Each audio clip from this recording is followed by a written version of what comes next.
Bom, seja muito bem-vindo ou muito bem-vinda, né? Aqui é mais uma análise do nosso canal Manual Dinheiro.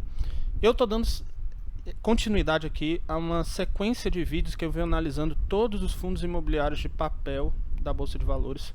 Se você não quiser ficar de fora dos próximos vídeos, já se inscreve aí e ativa o sino, beleza? Eu venho trazer hoje aqui um FII bem interessante, tá pagando bons dividendos, é um FII um pouco fora do radar aí, não vejo muita gente falando dele, e ele tem uma carteira bem interessante, na minha opinião até superior a outros FIIs aí mais conhecidos, certo?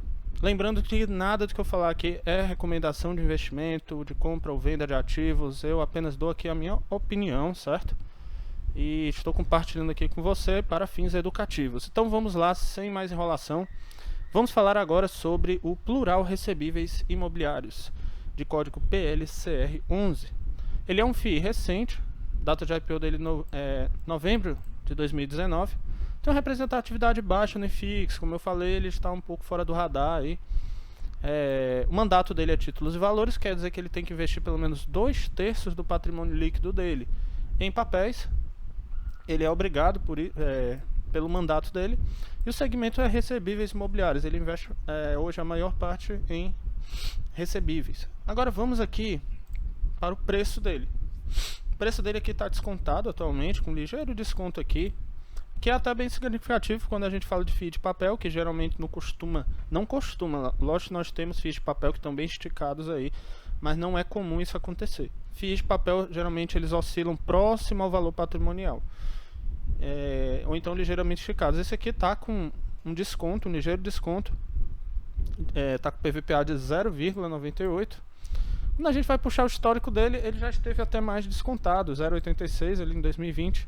Mas ele vem subindo à medida que os investidores vão conhecendo esse FII. Já subiu para 0,99 PVPA dele e hoje está a 0,98. Ok? Vamos ver aqui os dividendos, os proventos que ele tem distribuído, certo? No último mês ele distribuiu 0,99%, ok? Ele distribui nos 12 meses 7,95%, mas nós não podemos levar isso em consideração dos 12 meses porque ele ainda estava aqui em processo de alocação de capital. Ou seja, ele fez lá a emissão dele, o IPO, e com o passar dos meses ele foi alocando esse capital e aí cada vez mais adquirindo aí o potencial máximo de distribuição de dividendos na sua carteira, digamos assim, né? E hoje ele está aí na faixa, ó, distribuindo 0,94 ao mês, 0,84, 0,99, enfim, distribuindo aí uma média desde janeiro de 2021 de 0,84 a 0,99% ao mês. E ele tem uma mecânica bem interessante de funcionamento, né, da sua gestão, que eu vou mostrar agora aqui nos relatórios gerenciais dele, no último relatório, né? Na verdade, estou mostrando aqui o relatório de maio de 2021, certo? Relatório aqui muito bem escrito. Também é outra característica que eu gostei bastante nesse FII. A gestão escreveu um relatório muito bem escrito, muito resumido, muito direto ao ponto, com os gráficos que precisam ser expostos, que é o gráfico dos durations da carteira, dos LTVs, também traz isso, um gráfico explicativo. Então, gostei bastante, isso é um sinal de boa gestão, transparência, enfim, para mim conta pontos positivos, pelo menos. Bom, quando a gente vai ver aqui, taxa de administração e gestão, a gente pode ver que é 1,20% ao ano sobre patrimônio líquido. E ele não cobra taxa de performance, ou seja, vai ser estritamente o valor de 1,20% ao ano sobre o patrimônio líquido. É uma taxa fixa aí, que é uma taxa ok, não é uma taxa muito baixa, também não é. Eu já analisei FIIs de papel que cobram 1,60%, que é uma taxa muito superior a 1,20%, certo? Está dentro da média, vamos dizer assim, hoje do mercado. Poderia ser um pouco menor, mas está dentro da média. Aqui ele traz algumas movimentações, certo? Que foram feitas, compras, aquisições, enfim, de CRIs. Vamos aqui para o funcionamento da carteira, a gente vê um negócio aqui bem interessante, que ele traz os dividendos, né, os resultados desde 2020 e o que foi distribuído de dividendos desde junho de 2020. A gente pode ver aqui que ele tem que as receitas de CRI, né, dos CRIs que ele investe em azul claro. Você pode ver que mês a mês tem crescido, ó, certo? Tem crescido bastante. Os CRIs oscilou, agora caiu um pouco. Só que ele tem também uma parcela dos seus dividendos que vem de ganho de capital. Não é todo FII de papel que eu vejo essa característica da gestão estar comprando, vendendo ativos para buscar lucro. Além dos juros dos CRIs, eles também buscam a compra e venda de ativos gerando lucro, e isso acrescenta ganhos no total do dividendo que vai ser distribuído, certo? Então você vê aqui vários momentos aqui que houve ganhos de capital, certo? Lembrando que ganho de capital não é uma forma de receita recorrente, vamos dizer assim, garantida.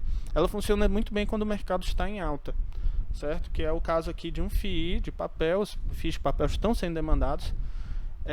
Mas assim, só de ver que a gestão ela tem mais essa fonte de receita já é muito bom, porque isso tende a potencializar os investimentos, os resultados, né? E quando você coloca isso com uma taxa de gestão num nível que não está caro, não está esticado, está num nível ok, isso acaba potencializando os rendimentos, certo?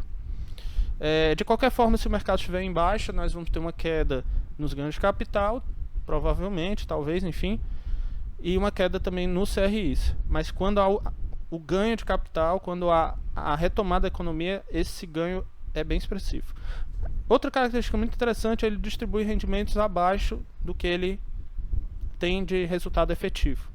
Você pode ver. E ele faz reservas aqui também. A gente tem uma reserva aqui, ó, bem significativa, de 22 centavos por cota.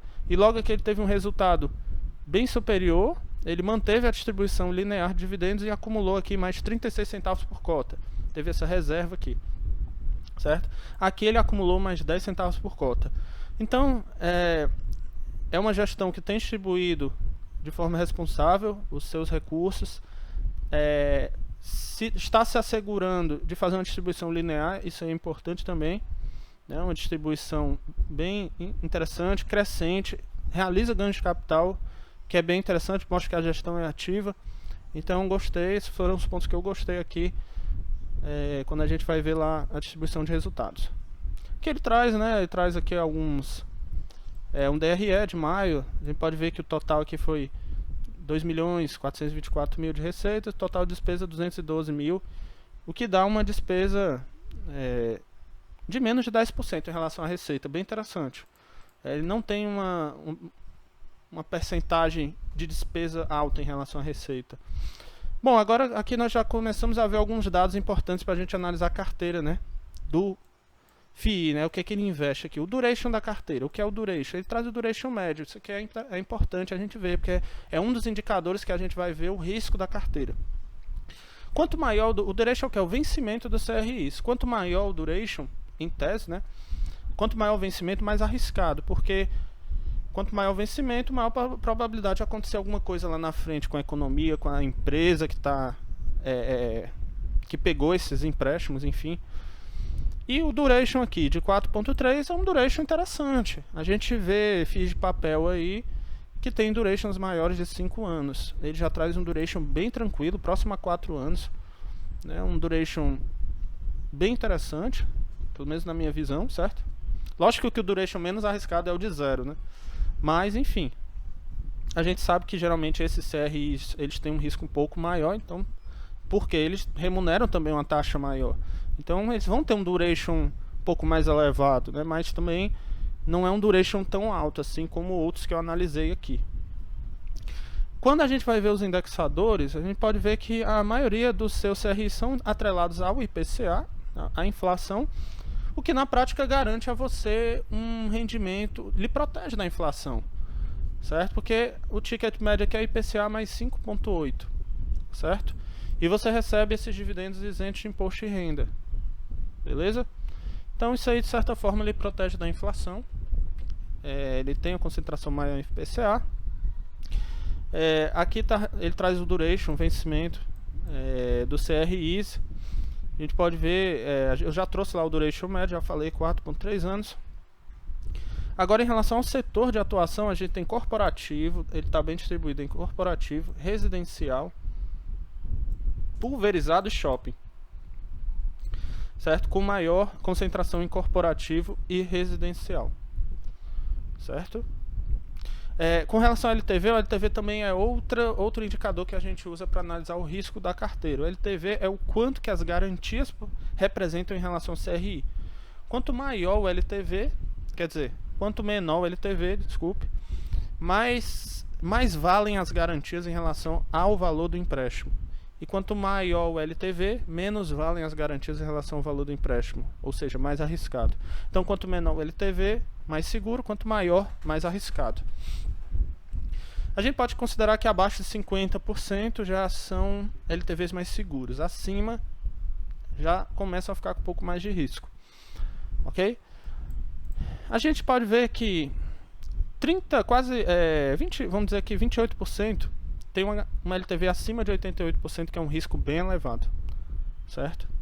Mas apenas 21%. A gente pode pegar aqui, ó, 48% aproximadamente tem uma LTV entre 61% e 80%, que já são também LTVs de um risco um pouco mais elevado. Os LTVs mais seguros, eles correspondem aqui mais ou menos aqui 18%, fica entre 41% e 60%, e menos de 40%, 9%. Então vamos pegar aqui 9 mais 18, a gente pode dizer que cerca de 25% da carteira dele está mais segura. E o restante, 75%, tem um pouco mais de risco. Então é importante que você entenda isso. Esse CRI, assim como vários outros que eu analisei aqui, eles possuem LTVs um pouco mais altos. São investimentos de um risco um pouco mais alto. É diferente da renda fixa, é diferente de um CDB, que você tem a garantia do Fundo Garantidor de Crédito, que você não tem garantia. Consequentemente, mais risco. E, consequentemente, rendimentos também bem interessantes. Aqui é importante a gente perceber que ele possui vários CRIs na carteira. E a diversificação dele é não só em número de CRIs, porque não importa tanto o número de CRIs se nós temos 1, 2 ou 3 CRIs bem concentrados. Certo? É mais interessante você ter uma distribuição adequada dos CRIs. Isso é uma diversificação mais verdadeira.